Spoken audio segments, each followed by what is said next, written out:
வணக்கம். நம்மளோட சிறகடிக்க அசசிரல வரக்கூடிய எபிசோட் எந்த மாதிரி விஷயம் நடக்க போகுது சொல்லி நம்ம இந்த இடத்துல பார்க்கலாம். விஜய்க்கு என்ன ஒரு கோவம் அப்படின்னா, இந்த ரோகிணி எதுக்கு எடுத்தாலும் நம்ம பிரச்சனைகளை வராலே அவளுக்கு நம்ம ஏதாச்சும் முற்றுப்புள்ளி வச்சே ஆகணும். ஏன்னா இந்த வீட்டில் இருக்கிறவங்க எல்லாருமே இந்த ரோகிணிக்கு சப்போர்ட் பண்ணிகிட்டு இருக்காங்க. ஆனால் இவன் மட்டும் ஏன் பிரச்சனைக்குள்ளே வந்துட்டு இருக்கா தேவையில்லாமல் அப்படின்னு சொல்லி விஜய் வந்து மனசுக்குள்ள நினச்சிட்டு இருக்காங்க. அந்த நேரத்தில் என்ன நடக்குது அப்படின்னு பார்த்தீங்கன்னா, ரோகிணி வந்து மனோஜ்கிட்ட போயிட்டு பேசுகிறாங்க. மனோஜ் உங்ககிட்ட ஒரு சின்ன விஷயம் பேசணும் அப்படின்னு சொல்லிட்டு இருக்காங்க. அப்போ வந்து மனோஜ் உங்ககிட்ட பேசுறதுக்கு எனக்கு எந்த விருப்பமும் கிடையாது, நான் உங்ககிட்ட பேச போகிறதும் கிடையாது அப்படின்னு சொல்லி மனோஜ் சொல்லிட்டு இருக்காரு. அப்போ வந்து ரோஹினி சொல்கிறாங்க, மனோஜ் கொஞ்சம் பொறுமையாக கேளு, நான் சொல்கிறது மட்டும் கொஞ்சம் கேளு அப்படின்னு சொல்லிட்டு இருக்காங்க. ஆனால் இந்த விஷயம் வந்து விஜயாவும் கேட்டுட்டு இருக்காங்க. என்ன பேச வரான்னு தெரியலையே அப்படின்னு சொல்லி விஜய் வந்து வெயிட் பண்ணலாம் சொல்லி கேட்கலாம் சொல்லி வெயிட் பண்ணிட்டு இருக்காங்க ரூமுக்கு வெளியில். அப்போ வந்து மனோஜ் சொல்கிறாங்க, நான் தான் சொல்லிட்டேன்ல என்கிட்ட பேசான்னு சொல்லிட்டேன் அவ்வளோதான் அப்படின்னு சொல்லி மனோஜ்னு சொல்கிறாரு. சொன்னதுக்கப்புறம் என்ன நடக்குது அப்படின்னு பார்த்தீங்கன்னா, மனோஜ் வந்து குளிக்க போகிறாரு. குளிச்சுட்டு வந்த உடனே ரோகிணி அகைன் உட்காந்துருக்காங்க. என்ன இன்னும் நீ கிளம்பலையா அப்படின்னு சொல்லி மனோஜ் வந்து கேட்டுட்ருக்காங்க. அப்போ வந்து ரோஹினி சொல்கிறாங்க, மனோஜ் நான் அவங்க கூட கொஞ்சம் பேசணும்னு சொல்லியிருந்தேன்ல, அதனால தான் நான் வெயிட் பண்ணிட்டு இருந்தேன் அப்படின்னு சொல்கிறாங்க. அப்போ வந்து மனோஜ் சொல்கிறாங்க, ரோஹினி எத்தனை தடவை சொன்னாலும் உனக்கு புரியாதான், நான் தான் சொன்னேன் அவங்க கூட பேசுறதுக்கு நீங்கள் எந்த விருப்பமும் கிடையாது, நான் தான் சொல்கிறேன் அப்புறம் என்ன அப்படின்னு சொல்லிட்டு இருக்காங்க. அப்போ வந்து என்ன நடக்குது அப்படின்னு பார்த்தீங்கன்னா, மனோஜ் கிட்ட கெஞ்சுறாங்க, மனோஜ் கொஞ்சம் பொறுமையாக கேளு, நான் என்ன சொல்கிறேன் மட்டும் கொஞ்சம் கேளு அப்படின்னு சொல்கிறாங்க ரோஹினி. சரி சொல்லி என்ன அப்படின்னு சொல்லி மனோஜ் வந்து கேட்குறாரு. அப்போ வந்து ரோஹினி சொல்கிறாங்க, மனோஜ் இங்கே பாரு, இந்த வீட்டில் எல்லாருமே சந்தோஷமாக இருக்காங்க நம்மளை தவிர்த்து அப்படின்னு சொல்லிட்டு இருக்காங்க. அப்போ வந்து மனோஜ் சொல்கிறாங்க, சரி அதுக்கு என்ன பண்ணலாம், நீ பண்ண காரியம் அந்த மாதிரி அப்படின்னு சொல்லிட்டு இருக்காங்க. அப்போ வந்து ரோஹினி சொல்கிறாங்க, இல்லை மனோஜ் நாங்களாம் கிடையாது, எல்லாத்துக்கும் காரணம் இந்த முத்து மீனாவும் தான். அவங்க இருக்கிற இடத்துல நம்மளால் கண்டிப்பாக இருக்கவும் முடியாது, அதனால் நம்மளால் வளரவும் முடியாது அப்படின்னு சொல்லிட்டு இருக்காங்க. அப்போ வந்து மனோஜ் வந்து சரி இப்போ என்ன தான் சொல்ல வர அப்படின்னு சொல்லி கேட்குறாங்க. அப்போ வந்து விஜயம் வெளிலேருந்து கிட்டுட்டு இருக்காங்க, என்ன ஏதோ சொல்ல வரா, ஏதோ இங்கே இருக்க முடியாது ஏதோ சொல்லிட்டு இருக்காளே என்னவா இருக்கும் அப்படின்னு சொல்லி விஜய் நினச்சிட்டு இருக்காங்க. அந்த நேரத்தில் அண்ணாமலை வராரு. வந்த உடனே விஜயா என்ன பண்ணிட்டு இருக்க அப்படின்னு சொல்லி அண்ணாமலை வந்து கேட்குறாங்க. அப்போ வந்து விஜயா வந்து என்னங்க அப்படின்னு சொல்லி கேட்குறாங்க. இல்லை என்ன பண்ணிட்டு இருந்தாங்க அப்படின்னு சொல்லி கேட்குறேன் அப்படின்னு சொல்கிறாங்க. இல்லைங்க அதெல்லாம் ஒன்றும் இல்லைங்க, சும்மா அப்படி போயிட்டு இருந்தேன், அப்படி கால் தட்டுக்கிடுச்சு, அதான் கால் வலிக்குன்னு சொல்லி குனிஞ்சு பார்த்துட்டு இருந்தேன் அப்படின்னு சொல்கிறாங்க. சரி சரி இங்கே வா அப்படின்னு சொல்கிறாங்க. சொல்லுங்கள் என்னங்காச்சு அப்படின்னு சொல்லி கேட்குறாங்க. நான் ஒரு டாக்குமெண்ட் மாதிரி பேப்பர் கொடுத்துருந்தேன், அது எங்கே வச்சுருக்கேன் ஸ்கூலில் கேட்குறாங்க, கொஞ்சம் சீக்கிரமாக எடுத்துக்கூட அப்படின்னு சொல்லி அண்ணாமலை வந்து விஜயா கிட்ட கேட்குறாங்க. அப்போ வந்து விஜயா அப்படிங்களாங்க, சரி நான் போய் எடுத்துகிட்டு வந்துடுறேன் அப்படின்னு சொல்லி விஜயா போயிடுறாங்க. கொஞ்சம் ஜஸ்ட்டு மிஸ் ஆயிடுச்சு, இங்கே வரலன்னா நம்ம எப்படியாச்சும் அவங்க என்ன பேசுகிறாங்க கேட்டு தெரிஞ்சுக்கலாமே அப்படின்னு சொல்லி விஜயா நினச்சிட்டு இருக்காங்க.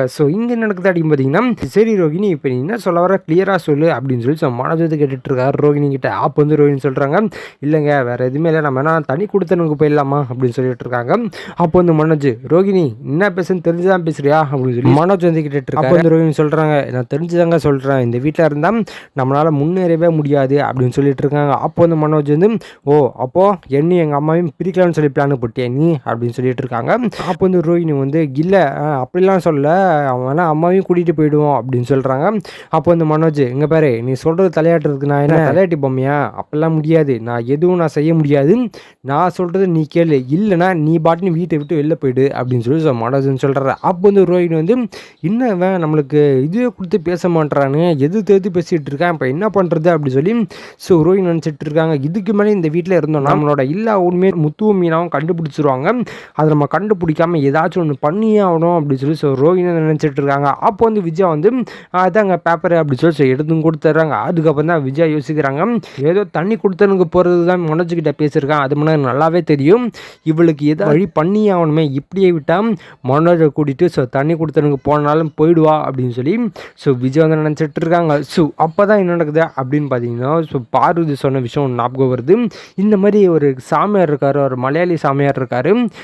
அவர்கிட்ட போய் சொன்னதுமாதிரி சூன்யம்லாம் வைப்பாங்க, ஃபஸ்ட்டு சொல்லியிருந்தால அவர் கூட போய் பேசி அந்த சாமியாரை பார்க்க முடியாதுன்னு சொல்லி கேட்போம் அப்படின்னு சொல்லி உடனே பார்வதிக்கு ஃபோன் பண்ணுறாங்க. பண்ண உடனே பார்வதி எங்கே இருக்க அப்படின்னு சொல்லி கேட்குறாங்க. அப்போ வந்து பார்வதி நான் வீட்டில் தான் இருக்கேன் விஜயா அப்படின்னு சொல்கிறாங்க. சரி நீ அங்கேயே இரு, நான் வீட்டுக்கு வரேன் அப்படின்னு சொல்கிறாங்க. சரின்னு சொல்லி விஜயா என்ன பண்ணுறாங்கன்னா பார்வதி வீட்டுக்கு போகிறாங்க. எந்த நேரத்தில் நடக்குது அப்படின்னு பார்த்தீங்கன்னா, ரோஹினி ஒரு பிளானை போட்டு நம்ம வந்து பார்வதியை போய் பார்த்துட்டு ஏதாச்சும் ஒரு சப்போர்ட்டை கேட்போம், அந்த மாதிரி ஆண்டி கிட்ட கொஞ்சம் பேசி ஏதாச்சும் ஏதாச்சும் கொஞ்சம் புரிய வைங்க. ஏன்னா அவங்கள நம்ம மதிக்கவே மாட்றாங்க. ஆன்ட்டி கிட்ட சொன்னாச்சும் ஏதாச்சும் அவங்க புரிய வைப்பாங்க அப்படின்னு சொல்லி ரோகிணி வந்து என்ன பண்ணுறாங்கன்னா, இனிமேல் பார்வதி வீட்டுக்கு போயிட்டு அவங்ககிட்ட எல்லா விஷயத்தையும் சொல்லி புரிய வைப்போம். இந்த மாதிரி ஆன்ட்டி கிட்ட சொல்லி புரிய வைங்க அப்படின்னு சொல்லி சொல்லுவோம் அப்படின்னு சொல்லி ரோகிணி வந்து என்ன பண்ணுறாங்கன்னா, அகைன் டக்குன்னு ஒரு பிளானை போட்டு பார்வதி வீட்டுக்கு போகிறாங்க. போன உடனே வெளியே நின்றுட்டு இருக்காங்க. உள்ளே வந்து இந்த மாதிரி விஜயா பேசிகிட்டு இருக்காங்க. அதாவது கேரளா சாமியான்னு சொன்னதில்ல, அவரோட அட்ரஸ் எங்கேன்னு சொல்லி நம்ம போய் பார்த்துட்டு வந்துடுவோம் அப்படின்னு சொல்லி விஜயான்னு சொல்லிட்டு இருக்காங்க. அப்போ வந்து பார்வதி கேட்குறாங்க, என்னமாச்சு எதுக்கு அப்படின்னு சொல்லி கேட்குறாங்க. பார்வதி நினைக்கிறாங்கன்னா, ஓகே முத்து மீனாவும் பிரிக்கிறதுக்கு தான் இவ ஏதோ பிளானை போட்டுட்ருக்கா போல அப்படின்னு சொல்லி பார்வதி வந்து கேட்குறாங்க. அப்போ வந்து விஜயா சொல்கிறாங்க, அது வேற யாரும் கிடையாது, ரோகிணியை மனோஜும் பிரிக்கிறதுக்கு தான். அந்த அவளை சும்மாவே விடக்கூடாது, கொஞ்சம் விட்டா பையனை கூட்டிட்டு தனி கொடுத்துனுக்கு போயிடுவா போலியாவ அப்படின்னு சொல்லி விஜயா வந்து சொல்லிட்டு இருக்காங்க. அப்போ வந்து பார்வதி கேட்குறாங்க, என்ன விஜயாச்சு ஏன் இப்படி பேசிகிட்டு இருக்கா அப்படின்னு சொல்லி கேட்குறாங்க. இந்த விஷயத்த எல்லாமே ரோகிணி கேட்டுட்டு இருக்காங்க. என்ன இப்போ ஆண்டி இந்த மாதிரி பேசிகிட்டு இருக்காங்க, ஒருவேளை நம்ம ரூம்குள்ளே பேசின விஷயத்த எல்லாத்தையுமே அவங்க கேட்டுட்டாங்களோ அப்படின்னு சொல்லி ரோகிணி நினச்சிட்டு இருக்காங்க. அப்போ வந்து விஜய் சொல்கிறாங்க, அம்மா பார்வதி கொஞ்சம் கூட விடக்கூடாது, அவள் ரொம்ப கிரிமினல் புத்தி பிடிச்சவ, கொஞ்சம் விட்டுருந்தா என் பையனே கூடிய தனி கொடுத்தனுக்கு போயிடுவா போல, அவள் அந்த மாதிரி புத்தி பிடிச்சவ, அவளை சும்மா விடக்கூடாது, எப்படியாச்சும் பிரித்து அவனை ஏதாச்சும் சூன்யம் பண்ணியாச்சும் பிரித்து வச்சிடணும் அப்படின்னு சொல்லி விஜயன் சொல்லிட்டு இருக்காங்க. அப்போ வந்து பார்வதி, சாமியார் ரொம்ப சக்தி வாய்ந்த சாமியார், அவர்கிட்ட இந்த விஷயத்தான் சொன்னால் அவர் கண்டிப்பாக பிரிச்சிருவார், அப்புறம் நினைச்சாலும் சேர்த்து வைக்க முடியாது அப்படின்னு சொல்லி பார்வதின்னு சொல்லிட்டு இருக்காங்க. அப்போ வந்து விஜய் சொல்கிறாங்க, அதான் பார்வதி எனக்கும் வேணும், வா நம்ம உடனே போவோம் அப்படின்னு சொல்லி விஜயா பேசிட்டு இருக்காங்க. இந்த விஷயத்த ரோஹிணிலாம் கேட்டுட்டு இருக்காங்க. என்ன ஆண்டி இவ்வளோ தூரம் போயிட்டாங்க, இவ்வளோ தூரம் போக மாட்டாங்கன்னு நினச்சேன், ஆனால் இவ்வளோ தூரம் போயிட்டாங்களே, இப்போ என்ன பண்ணுறது அப்படின்னு சொல்லி ரோஹிணி நினச்சிட்டு இருக்காங்க. அதுக்கப்புறம் என்ன நடக்குது அப்படின்னு பார்த்தீங்கன்னா, விஜயம் பார்வதி, வா பார்வதி நம்ம உடனே போயிட்டு வந்துடுவோம் அப்படின்னு சொல்கிறாங்க. அப்போ வந்து பார்வதி சொல்கிறாங்க, அதெல்லாம் உடனே போக முடியாது, நம்ம அப்பாயின்மெண்ட் தான் கேட்டோன்னா நான் வேணால் கால் பண்ணி அப்பாயின்மெண்ட் வேணால் கேட்குறேன் அப்படின்னு சொல்லி விஜயா கிட்ட சொல்கிறாங்க. அப்போ வந்து விஜயா சொல்கிறாங்க, சரி கொஞ்சம் சீக்கிரமாக கேளு அப்படின்னு சொல்லி சொல்கிறாங்க. அதே மாதிரி பார்வதி வந்து அந்த சாமியாருக்கு ஃபோன் பண்ணுறாங்க. பண்ண உடனே சாமி நீங்கள் இங்கே இருக்கீங்களா இல்லை ஊரில் இருக்கீங்களா அப்படின்னு சொல்லி கேட்குறாங்க. அப்போ வந்து சாமியார் வந்து நான் இங்கே தான் இருக்கேன் அப்படின்னு சொல்கிறாங்க. சரிங்க சாமி எங்களுக்கு அப்பாயின்மெண்ட் வேணும், எப்போ தரீங்க அப்படின்னு சொல்லி கேட்குறாங்க. அப்போ வந்து நாளைக்கு ஃப்ரீ தான், நாளைக்கு ஈவினிங் மேலே வந்துருங்க அப்படின்னு சொல்லி அந்த சாமியாரும் அப்பாயின்மெண்ட்டை புக் பண்ணுறாங்க.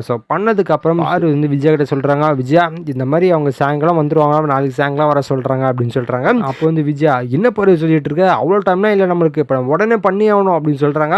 அப்போ வந்து பார்வதி, இங்கே பாரு விஜயா, நீ நினச்சாமலாம் ஒன்றும் பண்ண முடியாது, கொஞ்சம் பொறுமையாரு, நானே இது பண்ண உடனே நினச்சிட்டு இருக்கேன், ஆனால் இப்படி பண்ணுன்னு சொல்லும்போது எனக்கு வேறு வழியே இல்லை, அதனால தான் நான் அவருக்கு ஃபோன் பண்ணி புக் பண்ணேன், நம்ம ஈவினிங் போகலாம், கொஞ்சம் பொறுமையாரு அப்படின்னு சொல்கிறாங்க. இதெல்லாம் ரோஹிணி கேட்டுட்டு இருக்காங்க. ஓ அப்போ நாளைக்கு ஈவினிங் வரைக்கும் டைம் இருக்கா, நம்ம ஏதாச்சும் பண்ணி ஆகணும் அப்படின்னு சொல்லி ரோஹிணி நினச்சிட்டு இருக்காங்க. இதுக்கப்புறம் எந்த மாதிரி விஷயம் நடக்க போகுது சொல்லி நான் அடுத்த வீடியோவில் உங்களுக்கு அப்டேட் பண்ணுறேன். அது வரைக்கும் நம்ம சேனல் சப்ஸ்கிரைப் பண்ணி பக்கத்தில் பெல் ஐக்கன் பண்ணி வச்சுக்கோங்க. நன்றி, வணக்கம்.